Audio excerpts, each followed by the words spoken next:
Good morrow, scholars. Welcome again to Eclipse. Now, in case you guys are wondering, this is actually Rosalie. I don't drink soda. Although I like canned water, apparently. Did I leave the dogs outside? They'll let me know. Anyway, we are in Chapter 7, page 152. Let's see, what's the title? Oh, Unhappy Ending. Now, for those of you that don't remember or didn't watch the last video, Rosalie asked to talk to Bella. Kind of surprising. I mean, I remember this part. It's funny. Everything here, I do not remember. I guess we're getting to the part where things stuck with me? I don't know. Anyway, Rosalie hesitated in the doorway, her breathtaking face unsure. Of course, I replied, my voice an octave high with surprise. Come on in. I sat up, sliding to the end of the sofa to make room. My stomach twisted nervously as the one Cullen who did not like me moved silently to sit down in the open space. I tried to come up with a reason why she would want to talk to me, but my mind was a blank on that point. Do you mind talking to me for a few minutes, she asked. I didn't wake you or anything, did I? Her eyes shifted to the striped bed and back to my couch. No, I was awake. Sure, we can talk. And I wondered if she could hear the alarm in my voice as clearly as I could. She laughed lightly, and it sounded like a chorus of bells. He so rarely leaves you alone, she said. I figured I'd better make the best of this opportunity. What did she want to say that couldn't be said in front of Edward? My hands twisted and untwisted around the edge of the comforter. Please don't think I'm horribly interfering, Rosalie said, her voice gentle and almost pleading. She folded her hands in her lap and looked down at them as she spoke. I'm sure I've hurt your feelings enough in the past, and I don't want to do that again. Well, that's nice. Don't worry about it, Rosalie. My feelings are great. What is it? She laughed again, sounding oddly embarrassed. I'm going to tell you why I think you should stay human. John Baptiste and stay human. Good people. Why I would stay human if I were you. Oh. She smiled at the shocked tone of my voice, and then she sighed. Did Edward ever tell you what led to this? She asked, gesturing to her glorious, immortal body. Iggy's in the bath, by the way. I nodded slowly, suddenly somber. He said it was close to what happened to me that time in Port Angeles. Only no one was there to save you. I shuddered at the memory. Is that all he really told you? She asked. Yes, I said, my voice blank with confusion. Was there more? She looked up at me and smiled. It was a harsh, bitter, but still stunning expression. Yes, she said, there was more. I waited while she stared out the window. She seemed to be trying to calm herself. Would you like to hear my story, Bella? It doesn't have a happy ending. But which of ours does? If we had happy endings, we'd all be under gravestones now. I nodded, though I was frightened by the edge in her voice. I lived in a different world than you do, Bella. My human world was a much simpler place. It was 1933, I was 18, and I was beautiful. My life was perfect. This is why it stuck with me. She did not do the research, that's why. She stared out the window at the silver clouds, her expression far away. Expression. My parents were thoroughly middle class. My father had a stable job in a bank. In 1933.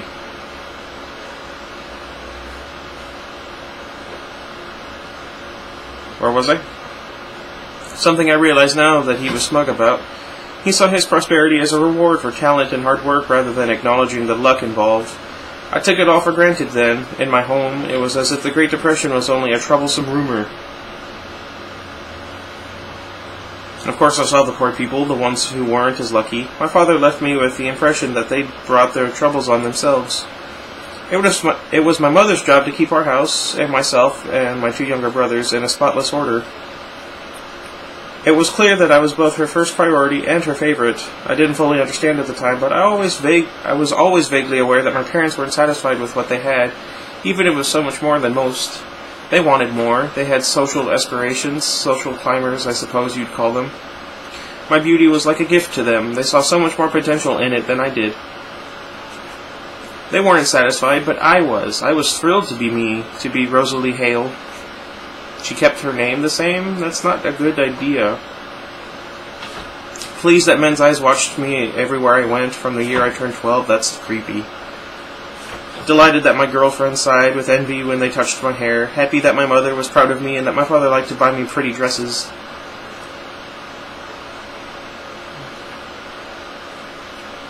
I knew what I wanted out of life, and there didn't seem to be any way that I wouldn't get exactly what I wanted. I wanted to be loved, to be adored. I wanted to have a huge, flowery wedding where everyone in town would watch me walk down the aisle on my father's arm and think I was the most beautiful thing they'd ever seen. Admiration was like air to me, Bella. I was silly and shallow, but I was content. She smiled, amused at her own evaluation. My parents' influence had been such that I also wanted the material things of life. I wanted a big house with elegant furnishings that someone else would clean and a modern kitchen that someone else would cook in. As I said, shallow, young and very shallow. I didn't see any reason why I couldn't get these things. It says wouldn't. There were a few things I wanted that were more meaningful. One thing in particular, my very closest friend was a girl named Vera. She married young, just 17. She married a man my parents would have... A man my parents would never have considered for me, a carpenter. A year later, she had a son, a beautiful little boy with dimples and curly black hair. It was the first time I felt truly jealous of anyone else in my entire life. She looked at me with unfathomable eyes. It was a different time. I was the same age as you, but I was ready for it all. I yearned for my own little baby. I wanted my own house and a husband who would kiss me when he got home from work, just like Vera. Only I had a very different kind of house in mind. It was hard for me to imagine the world that Rosalie had known. Her story sounded more like a fairy tale than history to me. With a slight shock, I realized that this was very close to the world that Edward would have experienced when he was human, the world he had grown up in. I wondered, while Rosalie sat silent for a moment, if my world seemed as baffling to him as Rosalie's did to me. Rosalie sighed, and then when she spoke again, her voice was different, the wistfulness gone. In Rochester, there was one royal family. The Kings, ironically enough. I feel like ironically is not the proper word. Rice King owned the bank that my father worked at, and nearly every other really profitable business in town. That's how his son, Rice King II, her mouth twisted around the name and came out through her teeth, saw me the first time. He was going to take over the bank, and so he began overseeing different positions. 2 days later, my mother conveniently forgot to send my father's lunch to work with him. I remember being confused when she insisted that I wear my white organza and roll up my hair just to run over to the bank. Rosalie laughed without humor. I didn't notice Royce watching me particularly. Everyone watched me, but that night the first of the roses came. Every night of our courtship, he sent a bouquet of roses to me. My room was always overflowing with them. It got to the point that I would smell like roses when I left the house. Royce was handsome, too. He had lighter hair than I did, and pale blue eyes. He said my eyes were like violets, and then those started showing up alongside the roses. My parents approved, that's putting it mildly. This was everything they dreamed of, and Royce seemed to be everything I'd dreamed of. The fairy tale prince come to make me a princess. Everything I wanted, yet it was still no more than I expected. We were engaged before I'd known him for 2 months. Gosh darn it, Hare, what are you doing?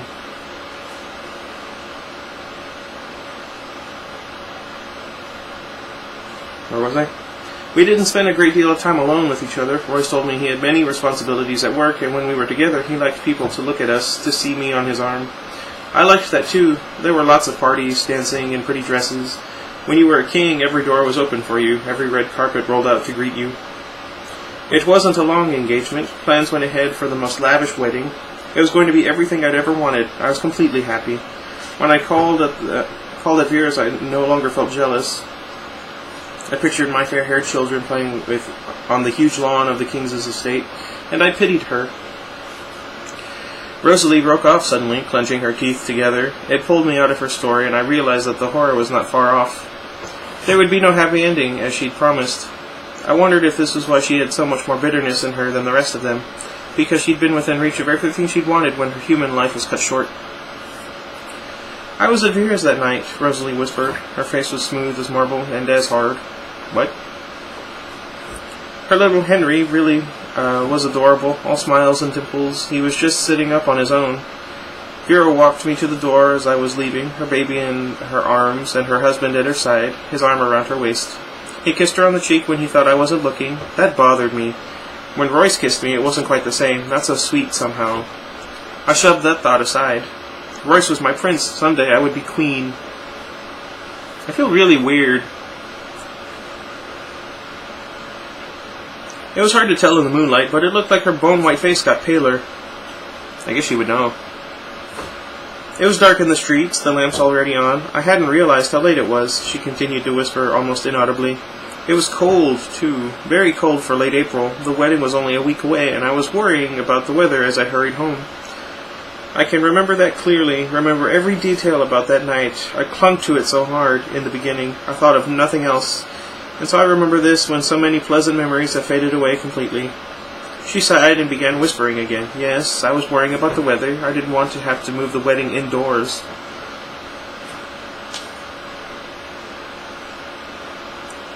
I was a few streets from my house when I heard them. A cluster of men under a broken street lamp laughing too loud. Drunk. I wished I'd call my father to escort me home, but the way was so short it seemed silly. And then he called my name. "Rose!" he yelled, and the others laughed stupidly. I hadn't realized the drunks were so well dressed. It was Royce and some of his friends, sons of other rich men. "Here's my Rose," Royce shouted, laughing with them, sounding just as stupid. "You're late. We're cold. You kept us waiting so long." I'd never seen him drink before. A toast now and then at a party. He told me he didn't like champagne. I hadn't realized he preferred something stronger. Let's see. He had a new friend, the friend of a friend, come up from Atlanta. Oh dear. "What did I tell you, John?" Royce crowed, grabbing my arm and pulling me closer. "Isn't she lovelier than all your Georgia peaches?" I don't know. The man named John was dark-haired and suntanned. He looked me over like I was a horse he was buying. "It's hard to tell," he drawled slowly. "She's all covered up." I would have put on an accent, but I'm not going to do it. Because if I do, it's never going to go away. They laughed, Royce, like all the rest. Suddenly, Royce ripped my jacket from my shoulders. It was a gift from him, popping the brass buttons off. They scattered all over the street. I kind of wish I had skipped this chapter. "Show him what you look like, Rose," he laughed again, and then he tore my hat out of my hair. The pins wrenched from my hair wrenched my hair from the roots, and I cried out in pain. They seemed to enjoy that, the sound of my pain.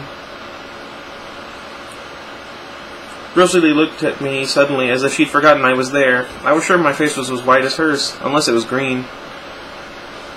"I won't make you listen to the rest," she said quietly. They left me in the street, still laughing as they stumbled away. They thought I was dead.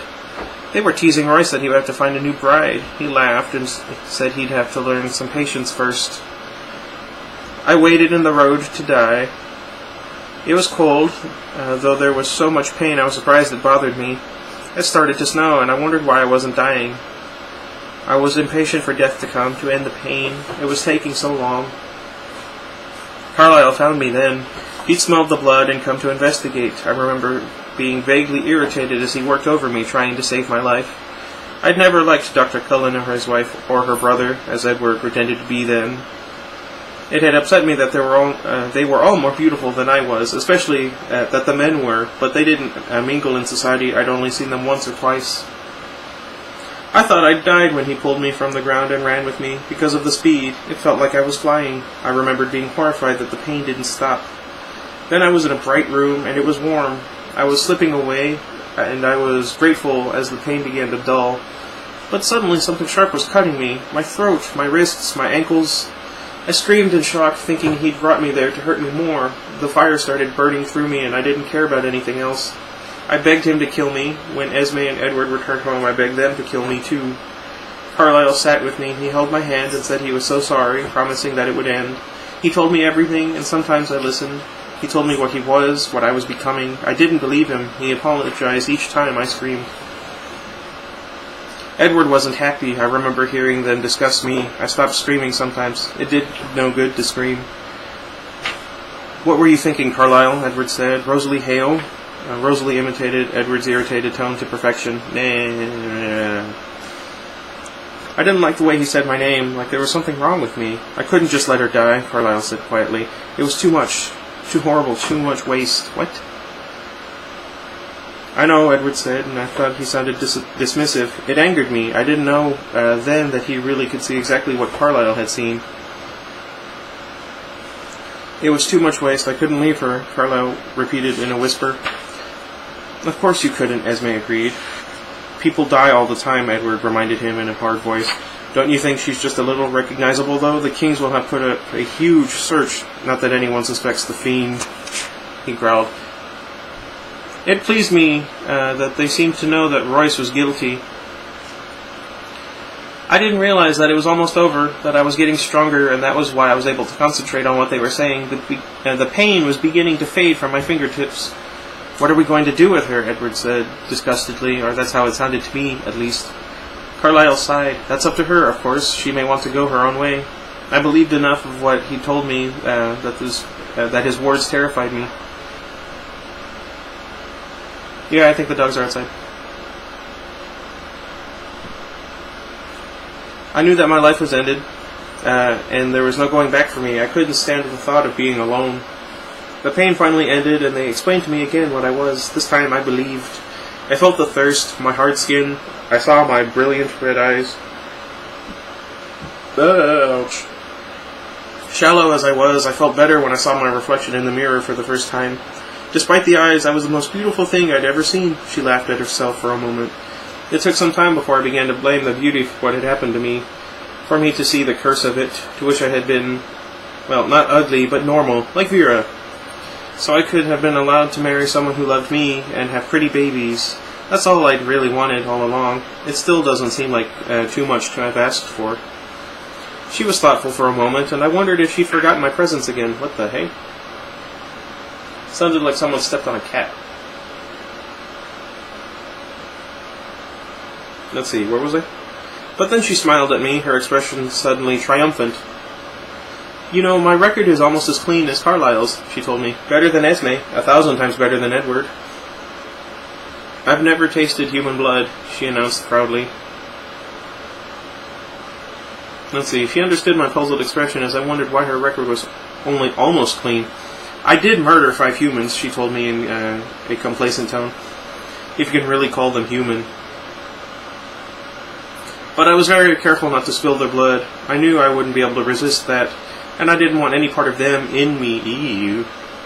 You see, I saved Royce for last. I hoped that he would hear of his friend's death and understand now what was coming for him. I hoped the fear would make the end worse for him. I think it worked. He was hiding inside a windowless room behind a door as thick as a bank vault's, guarded outside by armed men when I caught up with him. Oops, 7 murders, she corrected herself. I forgot about his guards. They only took a second. I was overly theatrical. It was kind of childish, really. I've always had a flair for the dramatic. Let's see. I wore a wedding dress I'd stolen for the occasion. He screamed when he saw me. He screamed a lot that night. Saving him for last was a good idea. It made it easier for me to control myself, to make it slower. She broke off suddenly, and she glanced down at me. "I'm sorry," she said in a chagrined voice. "I'm frightening you, aren't I?" "I'm fine," I lied. "I got carried away. Don't worry about it." Leave. No, I'm joking. "I'm surprised Edward didn't tell you more about it. He doesn't like to tell other people's stories. He feels like he's betraying confidences, because he hears so much more than the parts meant for him to hear." She smiled and shook her head. "I probably ought to give him more credit. He's really quite decent, isn't he?" "I think so." "I can tell." Then she sighed. "I haven't been fair to you either, Bella. Did he tell you why, or was that too confidential?" "He said it was because I was human. He said it was harder for you to have someone on the outside who knew." Rosalie's musical laughter interrupted me. Now I really feel guilty. He's been much, much kinder to me than I deserve. She seemed warmer as she laughed, like she'd let down some guard that had never been absent in my presence before. What a liar that boy is, she laughed. He was lying? I asked, suddenly wary. Well, that's probably putting it too strongly. He just didn't tell you the whole story. What he told you was true, even truer now than it was before. However, at the time... She broke off, chuckling nervously. It's embarrassing. You see, at first I was mostly jealous because he wanted you and not me. Her words sent a thrill of fear through me. Sitting there in the silver light, she was more beautiful than anything else I could imagine. I could not compete with Rosalie. But you love Emmett, I mumbled. She shook her head back and forth, amused. I don't want Edward that way, Bella. I never did. I love him as a brother, but he's irritated me from the first moment I heard him speak. You have to understand, though, I was so used to people wanting me, and Edward wasn't the least bit interested. It frustrated me, even offended me in the beginning. But he never wanted anyone, so it didn't bother me long. Even when we first met Tanya's clan in Denali, all those females, Edward never showed the slightest preference. And then he met you. She looked at me with confused eyes. I was only half paying attention. I was thinking about Edward and Tanya and all of those females, and my lips pressed together in a hard line. Not that you aren't pretty, Bella, she said, misreading my expression, but it just meant that he found you more attractive than me. I'm vain enough that I minded. But you said at first, that doesn't still bother you, does it? I mean, we both know you're the most beautiful person on the planet. I laughed at having to say those words. It was so obvious, how odd that Rosalie should need such reassurances. Rosalie laughed too. Thanks, Bella, and no, it doesn't really bother me anymore. Edward has always been a little strange. She laughed again. But you still don't like me, I whispered. Her smile faded. I'm sorry about that. We sat in silence for a moment, and she didn't seem inclined to go on. Would you tell me why? Did I do something? Was she angry that I'd put her family, her Emmett, in danger time and time again, James and now Victoria? No, you haven't done anything, she murmured. Dang it! Not yet. I stared at her, perplexed. Don't you see, Bella? Her voice was suddenly more passionate than before, even while she told her unhappy story. You already have everything. You have a whole life ahead of you, everything I want, and you're going to just throw it away. Can't you see that I'd trade everything I have to be you? You have the choice that I didn't have, and you're choosing wrong. I flinched back from her fierce expression. I realized my mouth had fallen open. I snapped it shut. There we go. Silence. She stared at me for a long moment, and slowly, the fervor in her eyes dimmed. Abruptly, she was abashed. And I was so sure that I could do this calmly. She shook her head, seeming a little dazed by the flood of emotion. It's just that it's harder now than it was then, when it was no more than vanity. She stared at the moon in silence. It was a few moments before I was brave enough to break into her reverie. Would you like me better if I chose to stay human? She turned back to me, her lips twitching into a hint of a smile. Maybe. You did get some of your happy ending, though. What the heck? I reminded her. You got Emmett. I got half, she grinned. You know that I saved Emmett from a bear that was mauling him and carried him home to Carlisle. But can you guess why I stopped the bear from eating him? I shook my head. With the dark curls, the dimples that showed even while he was grimacing in pain. The strange innocence that seemed so out of place on a grown man's face. He reminded me of Vera's little Henry. I didn't want him to die, so much that, even though I hated this life, I was selfish enough to ask Carlisle to change him for me. I got luckier than I deserved. Emmett is everything I would have asked for if I had known myself well enough to know what to ask for. What? He's exactly the kind of person someone like me needs, and oddly enough, he needs me too. That part worked out better than I could have hoped. But there will never be more than the two of us, and I'll never sit on a porch somewhere with him gray-haired by my side, surrounded by our grandchildren. Her smile was kind now. That sounds quite bizarre to you, doesn't it? In some ways you're much more mature than I was at 18, but in other ways there are many things you've probably never thought about seriously. You're too young to know what you'll want in 10 years, 15 years, and too young to give it all up without thinking it through. You don't want to be rash about permanent things, Bella. She patted my head, but the gesture didn't feel condescending. I sighed. Just think about it a little. Once it's done, it can't be undone. Esme's made do with us as substitutes, and Alice doesn't remember anything human, so she can't miss it. You will remember, though. It's a lot to give up. But more to get in return, I didn't say aloud. Thanks, Rosalie. It's nice to understand, to know you better.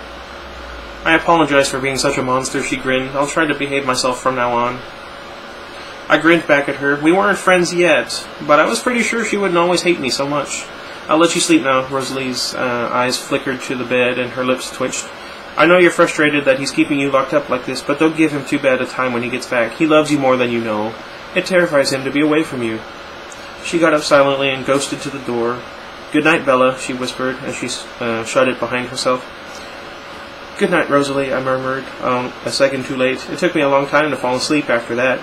When I did sleep, I had a nightmare. I was crawling across the dark, cold stones of an unfamiliar street under lightly falling snow, leaving a trail of blood smeared behind me. A shadowy angel in a long white dress watched my progress with resentful eyes. Yeah, that's not symbolic at all. Silence, Vivaldi! Or are you Mozart? I can't remember. Wait. It's Mozart, because he's the silver one. Psst! Get over! He's not listening. Where was I? Come here, buddy. Oh, jeez. Come on, Rose. So weird. I have such strange animals. The next morning, Alice drove me to school while I stared grumpily out the windshield. I was feeling sleep-deprived, and it made the irritation of my imprisonment that much stronger. Tonight we'll go out to Olympia or something, she promised. That would be fun, right? Why don't you just lock me in the basement, I suggested, and forget the sugar coating. Alice frowned. He's going to take the Porsche back. I'm not doing a very good job. You're supposed to be having fun. It's not your fault, I muttered. I couldn't believe I actually felt guilty. I'll see you at lunch. I trudged off to English without Edward. The day was guaranteed to be unbearable. I sulked through my first class, well aware that my attitude wasn't helping anything. When the bell rang, I got up without much enthusiasm. Mike was there at the door, holding it open for me. Edward, hiking this weekend? He asked sociably as we walked out into the light rain. Yeah, you want to do something tonight? How could he still sound hopeful? Can't, I got a slumber party, I grumbled. He gave me a strange look when he processed my move. Who are you? Mike's question was cut short as a loud, growling roar ripped from behind us in the parking lot. Everyone on the sidewalk turned to look, staring in disbelief as the noisy black motorcycle screeched to a stop on the edge of the concrete, engine still snarling. Jacob waved to me urgently. Run, Bella, he yelled over the engine's roar. I was frozen for a second before I understood. I looked at Mike quickly. I knew I only had seconds. How far would Alice go to restrain me in public? I got really sick and went home, okay? I said to Mike, my voice filled with sudden excitement. Fine, he muttered. I pecked Mike swiftly on the cheek. Thanks, Mike. I owe you one, I called as I sprinted away. Poor Mike. Poor guy. Jacob revved his engine, grinning. I jumped on the back of his seat, wrapping my arms tightly around his waist. I caught sight of Alice, frozen at the edge of the cafeteria, her eyes sparking with fury, her lip curled back over her teeth. I shot her one pleading glance. Then we were racing across the blacktop so fast that my stomach got lost somewhere behind me. Hold on, Jacob shouted. I hid my face in his back as he sped down the highway. I knew he would slow down when we hit the Qui border. I just had to hold on until then. I prayed silently and fervently that Alice wouldn't follow and that Charlie wouldn't happen to see me. It was obvious when he reached the safe zone. The bike slowed and Jacob straightened up and howled with laughter. I opened my eyes. We made it, he shouted. Not bad for a prison break, huh? Good thinking, Jake. I remembered what you said about the psychic leech not being able to predict what I'm going to do. I'm glad you didn't think of this. She wouldn't have let you go to school. That's why I didn't consider it. He laughed triumphantly. What do you want to do today? Anything, I laughed back. It felt great to be free. Hee hee hee hee hee. Oh cool, under 30 minutes too. Woo! Anyway, hi Clover. Oh, real quick, since Clover reminded me. Thank you, Clover. My one cat, Jet, who is very sick and not eating, he's doing so much better now, running around and meowing. Anyway, before it gets to be 30 minutes, I'm going to end it here. Thank you guys for watching. I'm sorry that I'm so jumbled with everything. I can't decide what to upload on what day. I'll figure out a good schedule eventually, and until next time, goodbye everybody. I am kind of a doofus though.